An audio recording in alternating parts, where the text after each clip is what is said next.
안녕하세요. 이승원입니다. 한 발 더 들어가는 뉴스인사 프라임 지금 바로 시작합니다. 오늘 쇼미더민심 시간 두 분 나와주셨어요. 박영식 정치시사 에디터 그리고 임세은 전 청와대 부대변인 함께합니다. 어서 오십시오. 네, 안녕하십니까. 네, 뭐 검찰이 난리가 났네요. 네, 스스로 이제 자백의 길을 걷고 있는 듯한 모습인데, 내가 친검이었다, 친윤이었다, 찐윤이었다를 말해주고 있어서 요즘 좀 땡큐하다 뭐 이런 생각도 듭니다. 노만석 검찰총장 권한대행 결국 사의를 표명했습니다. 어떻게 보셨어요? 그러니까 저는 이 이슈가 이렇게까지 온 언론이 매일매일 뭐 시시각각 뭐 말 한마디 커트 따면서 이렇게 뉴스를 다룰 일인가 싶습니다. 네. 사실 그냥 이 재판의 하나예요. 재판의 하나고 검찰이 항소하지 않은 경우는 그동안에 무수히 많았습니다. 네. 뭐 하다못해 장동혁 그 1심 판결도 항소하지 않았고 무죄 네. 나왔다고. 우리가 뭐 멀리 갈 것도 없죠. 윤석열 내란숙의 피의자 그냥 유유히 풀려났을 때도 문제가 됐지 않았어요? 네. 근데 그럴 때 조용했던 검찰이 그러니까요. 지금 이 사건 관련해서 마치 이재명 대통령실과 법무부가 마치 외압에 의해서 본인들이 굴복당하고 자신들은 정의의 검찰, 정의의 사도처럼 하는 행세를 지금 보이고 있는 거거든요. 거기에 북치고 장구치고 MSG 막 첨가해가지고 부풀어주는 게 네. 바로 지금 국민의힘이에요. 그러니까 이 요만한 사건, 그러니까 이 재판의 당사자에 있어서는 굉장히 중요한 사건일 수 있겠지만 이 전체 우리 사회에 있어서 이 재판 하나 항소 안 한 것 갖고 이렇게 우리 사회가 전국적으로 떠들썩해야 될 일인가. 그러니까 이거 빨리 그냥 소위 말하면 짜게 시킨 다음에 그냥 넘어가면 될 일입니다. 근데 그 과정에서 노만석 대행이죠. 그 대행이 계속 말이 바꿨잖아요. 그리고 본인은 원래는 본인 책임하에 했다. 그랬죠. 처음에 일성이 그거였습니다. 네. 네. 본인 책임에 한 거 그렇게 해야 되는 게 맞아요. 그냥 검찰 내에서 알아서 한 일입니다. 이게 무슨 법무부에서 외압을 하고 심지어 무슨 대통령실에서 이 재판 하나 갖고 이러쿵 저러쿵 할 일도 아닌데 이 노만석 씨 같은 경우는 본인이 책임하에 협의했다 이렇게 한 다음에 나중엔 또 말이 획 바뀐 다음에 법무부랑도 협의했고 용산도 고려해야 된다는 분위기가 있었다라고 괜히 이상한 뉘앙스의 말을 품더니 또 어제는 이제 검찰 조직 혼란을 막기 위해 책임을 지겠다라고 사의를 표명했어요. 그리고 그 와중에 이제 하루 휴가를 내서 고심한다는 정치적 제스처까지 했습니다.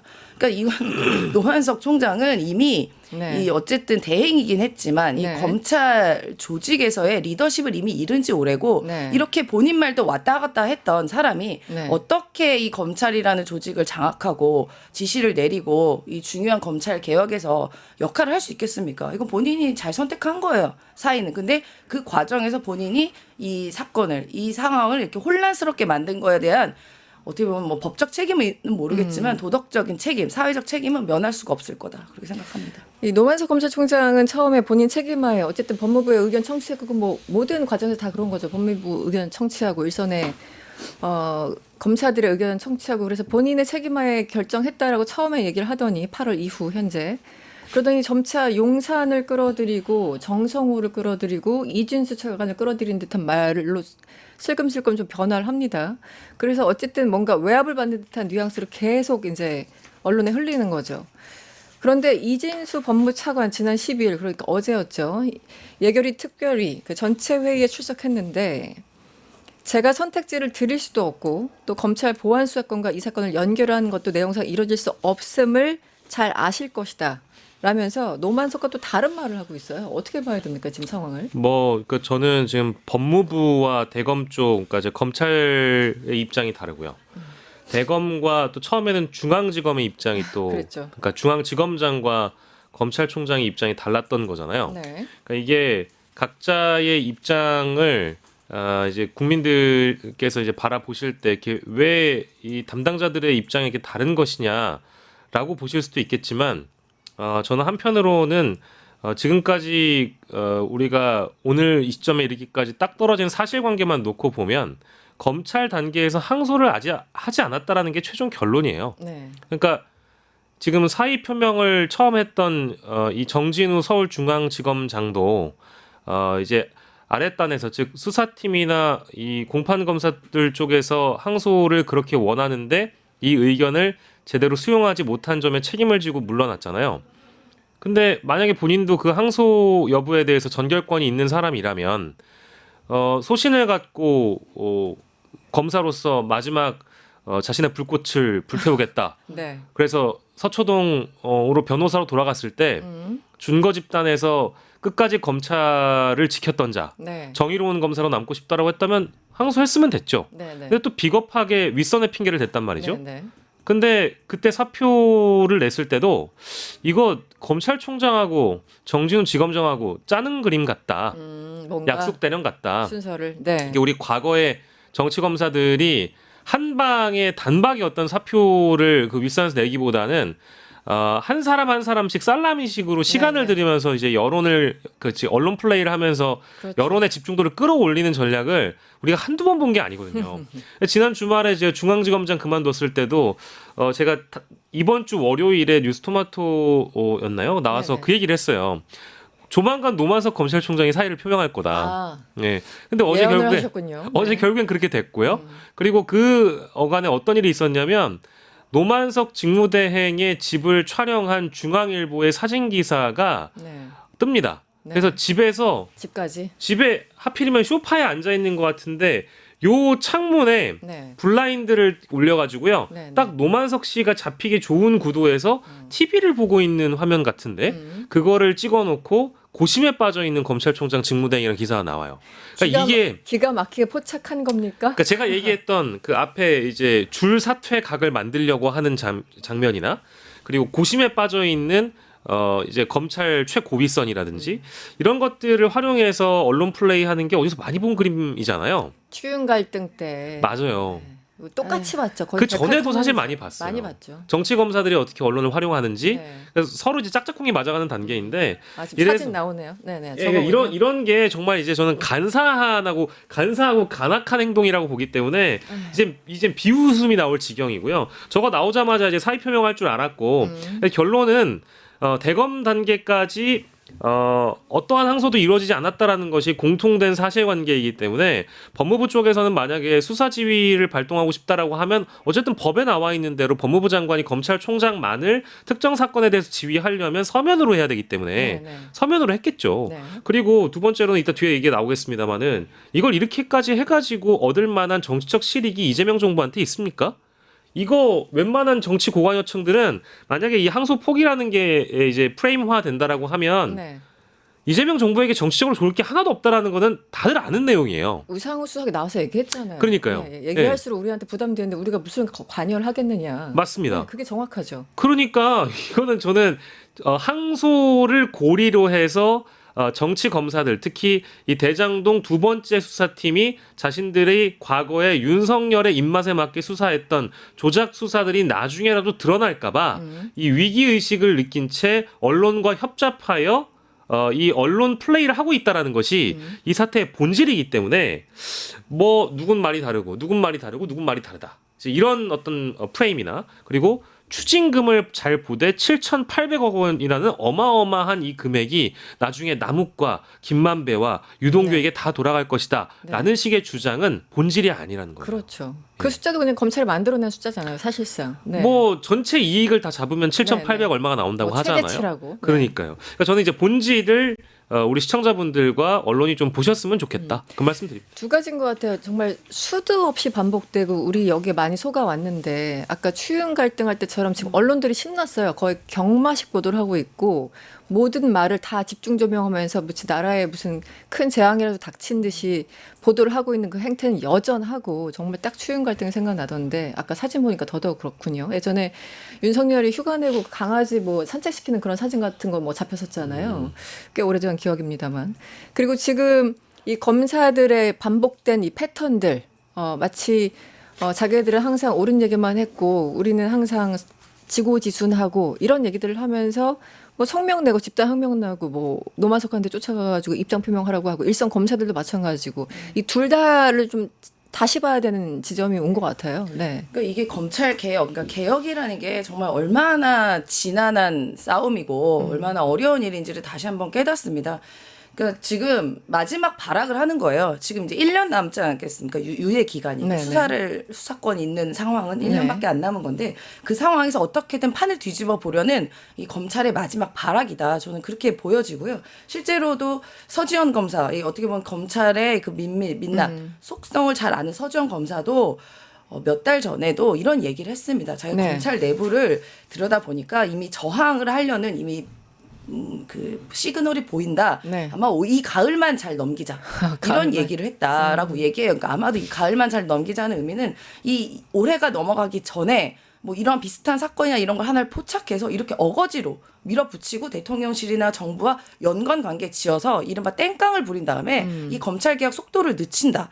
그리고 다음 지방선거, 그러니까 내년 지방선거 선거 국면에 들어서면 이 정치권이 이 검찰 개혁에 대한 약간 피로감도 있고 강력하게 드라이브를 걸기 어려운 지점이 있기 때문에 이때만 잘 넘기면 개혁을 무산시키거나 미룰 수 있다. 네. 그렇게 생각하고 있을 거다. 그러니까 주의해야 됩니다라고 서지현 검사가 네. 직접 이야기를 했어요. 그러니까 저는 아마 이 사건 또한 아마 요 발로의 하나일 거다라고 생각해서 이 개혁 드라이브를 오히려 이럴 때 더 강하게 그러니까 들이워야 된다. 네. 그렇게 봅니다. 자전거 페달 멈추면 안 되는 거예요. 그러니까 이문정 그 동부지검장 얘기했잖아요. 저 정도면 그냥 검사들이 본인이 스스로 그냥 항소하면 되는 건데 왜 남 탓하고 있는지 모르겠다라고 이문정 검사가 얘기를 했죠. 어찌됐든 어저께도 국회가 시끄러웠습니다. 저희들이 정성호 법무부 장관 영상을 준비했습니다. 이래라 저래라 이렇게 지휘한 사실이 없습니다. 책임과 결정을 본인들이 지는 거다라고는 그런 의미라고 해석하시면 될 것 같습니다. 3번 보고했는데 대통령이 모두 신중하게 결정하라고 하면은 보고한 대로 집행하시겠습니까? 처음에는 그냥 단순하게 사건 보고만 받았습니다. 신중한 결정이라는 게 국회에서는 어떻게 쓰이는지 잘 아시죠? 제가 지휘를 하려고 했다고 하면 서면으로 했을 겁니다. 이 공방은 어떻게 봐야 될까요? 이게 근데 지금 네. 뭐 잠깐 얘기가 나왔습니다만은 이제 배준영 의원이나 여타 이제 국민의힘 의원 쪽에서 질문을 하는 각이라는 게 어쨌든 법무부가 외압을 행사했다라는 얘기를 하고 싶은 것이고 이거 더 나아가서 대통령실의 결정 아니냐 이제 이런 식인데 네. 제가 앞서서 좀 말씀드렸습니다만은 법무부 장관도 저렇게 얘기를 하잖아요. 내가 지휘를 하고 싶었다면 서면으로 했을 것이다라는 네, 것이고 네. 그리고 만약에 어떤 업무와 관련돼서 보고를 받았는데 저좀 말이 좀 죄송한데 웃음이 나와가지고요. 네, 네. 제가 법무부 장관인데 일선 검사들이 저한테 보고를 했어요. 네. 그럼 거기다가 대고 대충 결정하세요,라고 합니까? 저 진짜 신중한 너무 결정? 이게 이렇게까지 비화되다 보니까 제가 좀 너무 웃음이 많이 나오는데 네. 그러면 저기 대검 쪽에서 대충 결정하시고요. 그거 알아서 하세요. 이렇게 그냥 얘기를 해야 되나요? 신중하게 검토하셨으면 좋겠습니다라든지 네. 신중하게 검토하십시오라고 하는 게 이게 훨씬 더 나이스하고 정중한 표현 아닌가요? 훨씬 더 중립적으로 받아들일 수 있는데 지금 국민의힘에서는 신중하게 하랬다고 그럼 하지 말라는 얘기잖아. 이렇게 아니, 얘기를 해석을 하는 거죠. 그리고 지금 배준영 의원도 그 네. 신중한 결정이라는 표현이 국회에서 어떻게 쓰이는지는 아시죠라고 하는데 잘 생각해보시면 정치인의 언어와 네, 네. 실무자들의 언어는 좀 구분을 해야죠. 법무부 장관은 부처의 장관입니다. 행정을 하는 영역이에요. 네, 네. 그리고 이쪽에 이제 배준영 의원은 정치인이니까 네. 신중한 결정, 내가 국회의원이니까 당연히 정치판에서는 이런 식으로 해석될 수 있겠지라는 각을 가지고 이제 서로 다른 전제가 있는 거잖아요. 그렇죠. 그러니까 저는 이제 좀 뭐랄까 이제 방점을 달리 찍기 때문에 이런 어떤 해석 논란이 벌어지고 있는 것인데 이럴 건 없는 일이다. 이럴 건 네. 없는 일이고 더 나아가서는 지금 이제 국민의힘에서 어제 심지어 국회 본청에서 저기 지역위원장들까지 다 포함해가지고 어떤 언론을 제가 보니까 1.5만 명이 모여가지고 그렇게 피켓 많이 시위를 하셨구나. 어제 했다고 하거든요. 그러면서 대통령에 대한 책임으로 몰고 가거나 탄핵을 언급하기 시작을 했어요. 그렇죠. 그러니까 저는 참 지금의 사태가 국민의힘이라는 어떤 이 정당도 이 뭐랄까 핵심과 본질을 잘못 짚고 있다라는 생각이 들고 네. 아까 이제 첫 번째 본질은 정치 검사들의 준동이라는 표현 드렸습니다만은 네. 이 두 번째 본질이라는 게 어제 이제 오후에 경향신문의 단독 보도를 보면 대장동은 1차 수사팀과 2차 수사팀이 있잖아요. 근데 2차 수사팀이 이제 그 정치검사로 대변되는 그 강백신이라는 검사가 있는 거고요. 근데 1차 수사팀은 대장동 1차 수사팀은 자신들이 기소를 했던 그 수사팀 전체가 지금 현재 고검에 가 있거나 한 분은 아마 남부지검장일 거예요. 네. 그분들은 또 다른 의견을 갖고 있습니다. 네, 네. 그래서 그들이 이제 경향신문과 인터뷰를 한 거 보면 항소 포기 결정 과정에서 1차 수사팀의 의견을 반영하지도 않았고 그리고 이 남부지검장께서는 이문정 동부지검장을 포함해서 네. 18명의 검사장이 집단 성명을 낼 때 빠진 유일한 검사장들이에요. 동부지검장과 남부지검장. 그러니까 이런 사람들이 있다라는 걸 보면 두 번째 본질은 이것은 전반적인 검사 모두가 이것에 달려든 검란이 아니고 네. 검찰의 내분이라는 본질도 있는 겁니다. 그렇죠. 서로 네. 다른 의견이 존재하고 있는데 언론이 지금 마치 한쪽의 전체 의견만. 검사들의 한 10% 5%가 준동하는 것을 전체 검사들의 입장으로 대변시키고 있어요. 네. 이것도 잘못된 프레임이라는 걸 말씀드리겠습니다. 지금 어제 그 이충재 논설위원 글을 쭉 제가 보고 있다가 정리를 잘 해 놓으셔서 아까 말했던 가장 먼저 튀어나온 사람이 강백신이지 않습니까? 2차 주도했고 그리고 김영석 대검 감찰 1과 검사도 대장동 수사했던 사람 이 사람도 최초의 항소포기를 강하게 비판한 글을 올린 사람입니다. 또 있죠. 정진우 사표 쓰고 나간 사람. 뭐 친윤 검사라고 딱지 이미 있었죠. 그 뭘 했나 봤더니 정진우 채널A 사건 수사했던 인물로 당시 한동훈 전 장관이 사건의 핵심 연루자로 지목됐지만 무혐의 결론을 내렸다. 여기에 등장하는 이름이고요.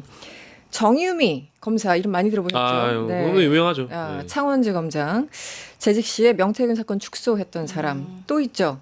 공봉숙 서울고검 검사라고 합니다. 이 사람 김건희 허위학력 의혹을 불기소 처분했던 사람 어찌나 딱 이런 사람들만 나오시는지 네. 재미있네요. 그러니까요. 그러니까 네. 우리가 갑자기 방에 네. 불 탁 키면은 바퀴벌레가 갑자기 싹 숨잖아요. 네, 네. 근데 지금 뭐 제가 이렇게 비유를 드려서 네, 죄송하지만 네, 네. 그거밖에 생각이 안 나가지고. 네. 그러니까 지금 새로운 정부가 딱 들어서니까 갑자기 싹 사라졌다가 슬금슬금 자기들이 커밍아웃하고 나오는 거예요. 네. 저예요. 네. 제가 친윤이에요. 네네. 제가 정치검사입니다. 이러고 지금 손 들고 다 나오고 있는 모습으로 보여지거든요. 네. 그래서 아마 이제 민주당에서도 이제 이렇게 항명이라고 표현하기도 전 좀 그렇습니다. 이 항명이란 말 정치검사들, 자체가, 정치검사들이 자백하고 있는 거죠. 내가 그동안 윤석열 정권에 부역했고 네. 정치 수사했고 정치 기소했던 그 사람입니다. 그런데 지금 이렇게 검찰 개혁하다 보니까 내 밥줄이 끊기게 생겼네요. 어떡하지? 저항밖에 답이 없네? 라고 자기 고백하는 사람들이 나오고 있다. 그렇게 보여지고 그냥 똑같은 잣대로 하면 됩니다.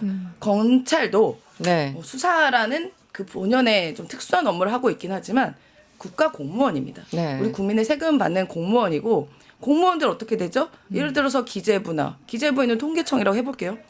잘못된 뭐 통계를 작성하거나 그게 국민 삶에 피해를 주거나 뭐 어떻게든 본인이 잘못한 일이 있으면 징계받고 처벌받고 아니면 면직까지 될 수도 있습니다. 네. 지금 나와 있는 손든 검사들 보십시오. 그동안 피해가 막심하지 않습니까? 여러 가지. 그것도 전 사회적으로. 그다음에 정치 기소했다는 게 드러나고 있고 외압했고 오히려 피의자들이라 하는 사람들을 겁박하고 배를 갈라버린다. 이러면서 정치적인 수사 기소를 한 거잖아요. 네. 본인의 업무를 해태해서 네. 아주 국가기강을 흔든 일을 했던 사람들이니까 징계해야 되는 게 마땅한데 우리 법상 검사 징계는 탄핵밖에 없잖아요. 지금 네. 할 수 있는 게. 그렇죠. 이런 법도 저는 손 봐야 된다. 그렇게 그래서 어제 오늘 아침에도 또 다른 방송에 잠깐 인터뷰를 하시던데 김병기 원내대표 항명 검사들이 참 항명이란 단어도 너무 고급스럽다는 네, 생각이 다시 고급스러워요. 한번 드네요. 어쨌든 이 검사들 커밍아웃한 이 검사들 파면의 징계를 받도록 검사 징계법을 폐지하겠다.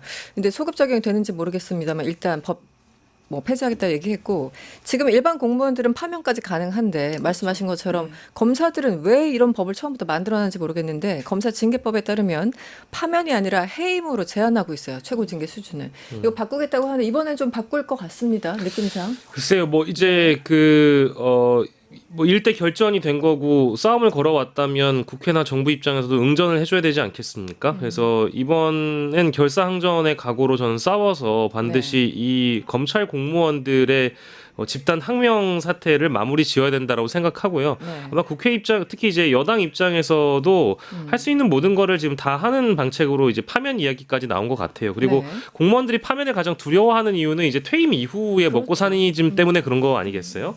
저는 뭐 어떤 분들은 표현을 뭐 심지어 변호사 기업 뭐 120개월 금지 막 이런 것까지 집어넣자 막 이런 말씀도 하시는데 네. 저는 뭐 직업 선택 자유에 대해서는 뭐라고 할 마음은 없습니다만은 실제로 이런 식으로 이 공무원들이 자신들의 어떤 중립을 위반한다라든지 특히 이제 정상적인 그 수사의 체계나 이런 것들을 원칙대로 유지하는 것이 아니라 엄밀히 항소 포기된 사례들이 워낙에 많이 나와 있음에도 불구하고 네. 비단 이 선택적인 정의만을 부르짖는 거에 대해서는 당연히 정부 차원에서 공무원이기 때문에 동일한 잣대를 검사라고 하더라도 들이대야 되고 판사도 마찬가지라고 저는 생각을 하고 있습니다. 네. 이 차제에 좀 이런 내용을 좀 들여다봐야 될 거라는 생각이 들고요. 그리고 어제 또 예결위에서 법사위였죠. 법사위에서 실제로 이제 특활비를 삭감하는 조치도 있었다라고 하니까 네. 이거는 검찰청 자체가 내년에 또 사라지긴 합니다만은 그렇죠. 검찰의 기존의 관행들이나 이 어떤 습관적으로 이 정치적인 상황만 정치적인 어떤 기회만 노리고 정상적인 수사보다는 자신들의 정치적인 입신양명만을 노리는 이 정치 검사들에게는 이번 사태가 좀 경종을 울린 하나의 계기가 됐으면 좋겠고 초임 검사들 이름이 워낙에 지금 많이 나오고 있잖아요. 네, 네, 그렇죠. 이분들 검사된 지 2, 3년도 안 된 사람들이거든요. 근데 선배들한테 못된 것만 배워 먹어가지고 네. 지금 이제 심지어 이름을 걸고 이 프로스에 글을 올리고 있어요. 어떻게 되는지 한번 두고 보십시오 이제. 네. 예. 이게 얼마나 패가망신 수준의 네. 진짜 이불킥이라고 하죠. 내가 왜 그랬을까 이런 후회가 들게끔 이번 정부가 만들어 드리겠습니다. 아니, 그러니까 저는 아, 김병기 초임 원내대표가 말씀을 좀 잘하신 게 있어요. 그러니까 무슨 말씀하셨냐면 아니 이 정치 검찰들은 민주당 정부, 그러니까 진보 정부가 들어오면 그게 만만합니까? 호구로 한다고 했죠. 예, 네, 네. 만만하다는 식으로 물어봤는데 다를 겁니다. 네. 이번에는 이번에는 만만하게 다르죠. 보지 마십시오. 네. 이재명 대통령은 어찌됐든 동의하든 동의하지 않든 간에 자기가 얘기한 건 지키는 사람이니까 그 내용의 동의 여부를 떠나서 본인이 얘기한 거는 가능하면 지키기 때문에 뭐 알아서들 잘 하실 거라고 생각하고 저는 그 초임 검사들이 더 문제라고 생각했어요. 왜냐하면 카르텔 연루자 뭐 짬밥 있는 사람들이 어떤 식으로 연관돼서 이렇게 아까 제가 이름 불러드리는 사람들처럼 그럴 수 있는데 초임들은 도대체 무슨 생각으로 저렇게 이름 걸고 얘기를 한 겁니까? 그러니까 네. 작년에 찍소리도 못하던 친구들 아닌가요? 그러니까 뭐 네. 정말로 이 민주당 정부 우리보다 어릴 거예요. 아니 30대일 거예요 아마. 예. 네, 매우 젊겠죠. 네, 친구라고 하기도 뭐하고 뭐 네. 한참 어린 후배들이겠죠 인생에서는. 네. 근데 이 검찰 조직이 그만큼 썩었다는 게 우리가 초임 검사까지 갈 것도 없어요. 수사관들 보면 알았잖아요 지난번에. 띠지 관봉 띠지 수사관들의 태도 보십시오. 비읍시옷들아. 비읍시옷들아. 그러니까 본인들 이 검찰 조직 말고는 다 나머지 국회의원이든 누구든 그러니까 일반 시민이든 그냥 다 아래 것들로 보는 사람들이었던 발 거예요. 아래에 있는 거죠. 일반 네, 시민들은 정신 포함해서. 그렇죠. 그래서 이 네. 검찰 문화에 빠르게 좀 젖어들다 보니까 이 검사가 되고 나서 보이는 세상 거는 무서운 게 없었나 봐요. 그러니까 눈에 뵈는 게 없어서 그런지 여러분들이 꼭 찾아보시길 바랍니다. 이게 초임 검사라고 지나치지 마시고 네. 제일 가관인 거는 전 이름도 외웠어요. 대구지검 송승환, 네. 그리고 창원지검 전종혁. 특히 전종혁 씨가 쓴 감상적인 그 문장들은요. 네. 아 정말 뼈에 사무칠 정도입니다. 아, 정말 그래요? 아름다운 문장이거든요. 전 못 봤어요. 예, 거기 보면은 법과 검사는 정부와 여당의 눈치를 보지 않고 법과 원칙을 따라야 된다라는 식으로 얘기를 해요. 네. 좋은 말이네. 좋은 말이네. 좋은 말인데 작년엔 왜 그랬죠? 김건희랑 윤석열 앞에서 그런 얘기를 왜 못했을까요? 재작년에 왜 그랬죠? 그러니까 제가 보니까 2023년에 저기 온 것 같더라고요. 네. 그럼 그때 윤석열 정부 때잖아요. 아 그때 그 검사 시절에는 뭐 윤석열 정부에서 이루어지는 모든 그 어떤 수사에 대한 방향이 다 옳다고 생각이 들었는데 이제 와서 이 항소포기 사건이 법과 원칙을 운운할 만한 사건이 된 모양입니다. 그러면서 노만석 직무대행을 사퇴하라고 요구한 게 전종혁 씨거든요.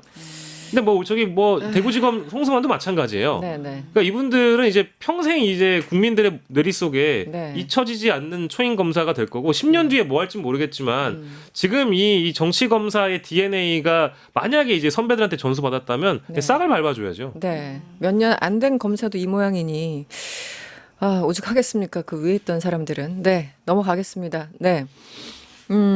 고작 100만 원짜리 보편적인 백. 아이고 네. 참. 보편적인 백은 뭐예요? 임세현님. 아니 성일종 의원이 디펜스한다고 보편적인 백, 뭐 100만 원, 돈 100만 원 뭐 이런 표현을 썼더라고요. 네. 심지어 그 보편적인 가격도 틀렸어요. 네. 예, 그 로저 비비에는 클러치가 그 백이란 게 100만 원대는 197만 원 이런 겁니다. 아 그런 거예요? 예, 예, 100만 그런 원대 겁니다. 후반이군요. 네, 네. 이 브랜드가 굉장히 비싼 브랜드, 프랑스 브랜드고요. 네. 구두도 있고 뭐 김건희 씨가 그 구두 착용도 실제로 특검 출석할 때도 신었던, 신었고 즐겨 신던 그런 신발이고요. 네. 이거는 뭐 본인들 입장에서는 100만 원대 정도는 보편적이고 우리가 길 가다 커피 사 먹는 수준으로 생각할지 모르겠지만 네. 이 서민의 현실을 망각한 그러니까 오만함의 표현이고 이거를 근데 저는 의도는 알겠습니다. 그 우리가 예전에 이제 김건희 디올백 받았을 때 그 네. 조그만 파우치라고 얘기했던 것처럼 이 가격 뇌물의 가격을 그냥 확 축소한 다음에 이거 뇌물 아니다. 뇌물의 범위가 안 들어간다라고 이제 치부를 하고 싶었겠지만 이 뇌물은 가장 중요한 게 그냥 직무 관련성, 그다음에 부정한 대가성 이 두 개가 가장 중요한 핵심 그렇죠. 아니겠어요? 네. 아니, 그럼 김영란법은 왜 있습니까? 그 법은 왜 지켜요? 그리고 또 그러면 이게 뭐 보편적인 파우치라서 예의의 표현이다 하면은 공무원들이 1년에 몇 번씩 청렴 교육합니다. 네.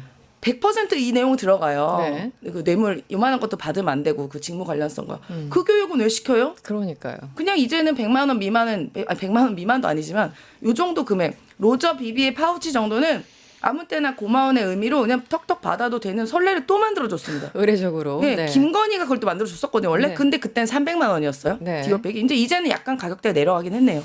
197만 원 정도로. 그러니까 이게 국민의힘의 네. 도덕성의 기준이고 그게 수준인 겁니다. 네. 근데 성일종 뭐 모르겠어요. 그 정도가 본인들은 아니라고 생각할지 모르겠지만 그렇게 회피한다고 해서 이 뇌물이 덮여지는 건 아니다. 어쨌든 매우 저렴한 100만 원대 백부터 금 거북이까지 받으신 우리 김건희 여사께서 어제 보석을 청구했는데 특검 측에서 뭐 혐의와는 관련 없는 불륜 의혹까지 암시하면서 여론전을 펼치고 있어서 석방이 필요하다. 이게 무슨 말이에요? 저도 이거 사실 앞뒤 문장을 좀 해석해 주세요. 무슨 말인지 모르겠어요. 그러니까 네. 이제 혐의와는 관계가 없는 불륜 의혹까지 암시하면서 여론전을 펼치고 있기 때문에 네. 이것이 석방의 이유다, 필요성과 연결이 된다. 네. 이게 이거 어렵네. 해석 가능하신 분 있나요? 아니 누가 어디서 불륜 얘기 나온 적 있어요? 우리는 불륜이라고- 도이치 주가 조작 정도만 얘기하고 도이치 주가 있었는데. 조작. 네, 그다음에 사적으로 밀접한 관계는 네. 주가 조작을 넘어서서 다른 공모를 했을 수도 있다. 네. 이런 취지인 거죠. 뭐 다의적이긴 하지만 그렇게 해석을 하고 있었는데 그렇죠. 본인들 입으로 네. 불륜? 이거 뭐예요? 왜 그러니까 그래? 이제 그 네. 어디였었죠? 국정감사장이었는가 박선원 의원이 네. 그 누구라고 말은 못하겠지만 그 간염으로 군면제를 받으신 분이 뭐 이 자리에도 있다라고 얘기하니까 갑자기 발끈하면서 그 아, 맞아요. 튀어나오신 분이 있잖아요. 생각납니다. 그러니까 이것도 저희가 개인적으로 밀접한 관계인 것으로 확인되었습니다라는 SBS의 단독 보도에 그 문장을 놓고 이제 해설을 하다 보니까 네. 이게 어느 정도로 가까운 거야? 막 그런 얘기들을 사람들이 하니까 이제 김건희 측에서는 이걸 불륜 의혹으로 받아들였는지 모르겠지만 불륜이라는 표현을 저도 써본 적은 없거든요. 그래도 방송은 네. 그런 얘기는 안 했죠. 여러 가지 좀 뭐 해석의 여지가 있다 정도였지 그렇죠. 불륜 뭐 이렇게 얘기 특정하지 않았었었는데요. 네. 가까운 사이다. 왜냐하면 네. 건진 집에서 발견된 휴대폰이고 그리고 건진을 소개시켜준 사람이 네. 이 바로 그 이준수 씨 네, 네. 이잖아요. 네, 지금 도망간 사람. 그 도망간 지금 행방불명 묘연해서 2층에 뛰어내렸던 그 사람인데 건진이 이렇게 김건희 씨를 영적으로도 지배했다는 얘기도 나오고 네. 그렇게 속속들이 김건희 윤석열과 가깝게 지내면서 여러 가지 그 비리에 이제 깊숙이 관여를 했잖아요. 근데 그 사람 이 건진을 소개해준 이준수 씨는 그럼 또 얼마나 가깝겠냐? 네. 이런 취지인 거죠. 얼마나 또 깊숙이 비리에 연루되어 있겠냐? 이런 네. 취지인 건데 아니 왜 갑자기 느닷없는 불륜 얘기해가지고 오히려 이 전선을 이상한 형태로 가는지 저는 그것도 매우 신기합니다. 네, 지금 아니, 여기 네. 이제 나온 거 보니까 네. 뭐 너무 나가고 싶어서 네. 그러니까 너무 진짜 너무 못 견딜 만큼 이 구치소에 수감되어 있는 생활이 너무 불행하고 너무 못 견딜 것 같아가지고 정말 이제 돌아버릴 지경이다 이제 이런 얘기가 암시되어 있는 것 같아요. 그래서 네. 뭐 건강 문제가 너무 심각하다라는 얘기는 지금 저희가 하루 이틀 들었던 게 아니지만 네, 표현의 수위가 점점 세지잖아요. 구치소에서 김건희가 혼자 중얼거린다. 심지어 보석의 사유로 이제 기억상실증에 걸려 있을 지경이다. 막 이러잖아요. 네. 근데 제가 그 뉴스토마토 나와서 이제 뭐 투머치 인포메이션이긴 합니다만은 제 주변에 실제 교도관들이 많이 계세요. 아, 그러세요? 네, 그래서 구치소에 계시는 분들 꽤 계신데 네. 저기 수용자들이 아니고 네. 예, 교도관 분들이신데 우리 알아듣고 있었어요. 예, 교도관 분들이신데 이분들이 이제 이런 거 보고 나서 이제 사석에서 그런 말씀 많이 하세요. 그러니까 정말 멀쩡한 사람도 거기 들어가면은 우울감이 걸릴만 하기도 한데 당연히 그렇죠. 아무리 그렇다고 해가지고 스스로 막 어떤 자해를 하거나 위험한 짓을 해도 보석은 안 돼요. 그게 통상적으로 다 그렇습니다. 네, 네. 그게 왜냐하면 그 일부러 하든 실제 질병에 걸리든 간에 그 타인에게 그 뭐라고 해야 될까 공동 수감된 혼거방이 아니고서는 네네네. 특히 독방에 있는 케이스들은 이런 일 때문에 보석을 허용하는 일은 거의 없다라는 거예요. 이런 식으로 하면 모든 사람들이 다 나가게요. 그럼요. 정신적인 스트레스 안 받는 사람이 솔직히 어디 있겠습니까? 구치소 내에 있는 어떤 물건을 가지고도 어떤 짓거리를 할지 모르지만 보통 미친 짓을 해도 보석은 허용은 안 돼요. 네. 아니 근데, 그리고 예, 예. 네. 아니 이게 논리가 뭐 불륜 의혹으로 뭐 명예훼손 한다고 이렇게 치더라도 예. 그게 뭐. 그거랑 보석이랑은 어떤 인과관계 상관관계가 있는지를 그러니까 이제 모르겠어요. 그것 때문에 김건희 씨가 더 미쳐 돌아가고 있다. 뭐 약간 그런 뉘앙스로 뭐 그런 뉘앙스겠죠. 지금 왜냐하면 지금 정신적인 문제를 호소하는 거잖아요. 네. 그러니까 심지어 정신적으로 너무 위태로우니까 이 사람이 어떤 짓을 할지 모른다. 시금전폐하고 있다, 우울해한다. 그러니까 전자발찌를 채우든 뭐든 우린 다 허용할 테니까 네. 이 불륜 의혹까지 지금 도입돼 뭐 이제 뭐 끌어들이니까. 제기가 되면서 김건희가 더 미쳐가고 있다라는 걸 알리기 위해서 네, 이렇게까지 불륜 의혹까지 암시하는 이 여론전이 김건희의 정신 세계에 너무 큰 영향을 주고 있다라고 얘기하고 싶은 거죠. 네. 근데 급하게 뭐 급했나 봅니다. 본인 스스로 변호인 측에서 저런 단어를 꺼내 쓰는 걸 보면은 좀 놀랐어요. 설마 했는데 정말이에요. 와, 이 모든 국민들이 지금 작년 12월 3일부터 설마 하는 일이 계속 벌어지고는 있지 맞아요. 않습니까? 예. 아니 김건희 씨한테 하고 싶은 얘기는 그 윤건희 부부의 존재 때문에 국민들은 지금 얼마나 정신적 스트레스 받고 있는데 진짜 우울증 걸린 사람 있고 수면제 먹고 주무시던 분들도 있었지 않습니까? 그런데 어디서 지금 집에 보내달라고 호소를 합니까? 그럼 모든 네. 수용자들이 내가 매일 중얼거려요. 기억 잃었어 하면 다 보석해주면 되겠네요. 그러니까요. 다른 사람들은 뭐 연기할 수도 있는 거고. 그러니까 저는 이 변호인들이 그러니까 김건희가 주장을 했던 건지 변호인이 이렇게 하면 좀 될 거라고 황당한 어드바이스를 했던 건지 모르겠습니다만 어쨌든 합작품이겠죠. 그렇죠. 뭐 김건희든 당연하죠. 변호인든. 네. 의뢰인의 의지 없이는 그런 말 그렇죠. 함부로 할 수는 없는 그렇죠. 거죠. 더군다나 불륜이라는 단어를 꺼내기 직전까지는 김건희한테 의사를 물어봤겠죠. 이렇게 변호해도 되는 것이냐. 오케이를 했겠죠. 아니 김건희가. 저는 제가 볼 때는 김건희가 네. 김건희 씨 특징이 뭐냐면 그냥 있는 말 없는 날 주저리 많이 하거든요. 실제로 그러면 변호인 만났을 때 아니 내가 말이야 뭐 이러는데 사람들이 그 이준수랑 나랑 불륜 얘기도 하는 것 같고 그래가지고 나 더 못 살겠는데 뭐 이러면서 호소했겠죠. 네, 아마도 호소. 아마도 알겠습니다. 추측입니다. 네, 상상에 세상에서 요즘에 가장 어려운 직업처럼 보이는 게 김건희 변호사 네. 그리고 윤석열 변호사 아. 그리고 좀 더 애잔한 건 김용현 측 변호사 재판정에서 이제 그 소위 이제 깽판 놓는 걸 횡포에 보니까 가까운. 네, 이제 네. 그런 모습을 보면서 야 변호사 되게 힘든 직업이구나라는 걸 요즘에 더 느낍니다. 네, 그 사람들 뭐 은근히 즐기는 것 같기도 하고. 네, 하여튼 그렇습니다. 네. 아니, 저는 혹시나 몰라서 그런데 제가 뭐 당연히 이건 보석은 기각인데 혹시나 몰라서 그런데 절대로 되면 안 되고 김건희 씨 뭐 전화 안 한다고 했죠? 남편 전화도 맨날 썼던 게 김건희고요. 뭐 비서진 전화, 오빠 전화, 뭐 엄마 전화 다 쓸 수 있는 사람이 김건희입니다. 네. 그리고 뭐 어디 집과 병원만 간다고 그랬죠? 네. 믿으면 안 되는 게 뭐 엄마 전자팔찌. 최은순 씨가 뭐 보석됐을 때 위치 추적하니까 그거 사생활 침해라고 엄청 비판했었습니다. 그런 그게 전례가 있었군요. 있다. 네. 믿지 마세요. 그리고 네. 이거 일전에 이제 임세은 대변인께 쓰셨던 표현인데 아마 이제 변호인 측에서 김건희 씨의 그 뭐랄까 언급을 잘못 이해한 걸 수도 있어요. 저기 구치소에서 혼자 중얼거린다고 했잖아요. 네. 근데 이제 꿈에서 막 어른거리다 보니까 아침에 새벽에도 자다 깨가지고 보석 보석 나의 티파니, 보석 나의 그래프. 그라프 목걸이나 이런 보석류를 얘기한 건데 비몽사몽간에. 변호사는 그 보석을 주얼리가 아니라 이제 풀어주는 보석이나 석방의 의미로 네. 받아들였을 가능성이 높다. 이거 이제 와. 임세현 대변인께서 이제 말씀 주신 거라서 네. 네, 그럴듯하다 싶어가지고 언급해드립니다. 정말요? 네. 고맙습니다. 와, 이분들이 일을 너무 열심히 하셔요. 이 박영식, 임세은 대변인님 방송 준비하면서 다양한 상상까지 하신 것 같은데 일단 오늘 재밌게 들었습니다. 네, 박영식 에디터, 임세은 부대변인과 함께했습니다. 오늘 고맙습니다. 네, 고맙습니다. 개혁신당이 서울행정법원을 찾아 부동산 대책 효력정지 가처분과 취소 소송을 제기했습니다. 유튜브 구독하고 실시간 채팅과 댓글을 남기시면 매일매일 7천 TTCO를 드립니다. 참여 방법은 통통물 어플을 다운로드하고 회원가입과 로그인을 해주세요. 마이페이지에서 나의 회원 고유 번호를 복사해주세요. 유튜브 구독 후 실시간 채팅이나 댓글창에 고유 번호를 한 번만 입력하면 준비 끝! 지금 유튜브 채팅과 댓글 쓰기 참여하고 실천 TTCO 받아가세요.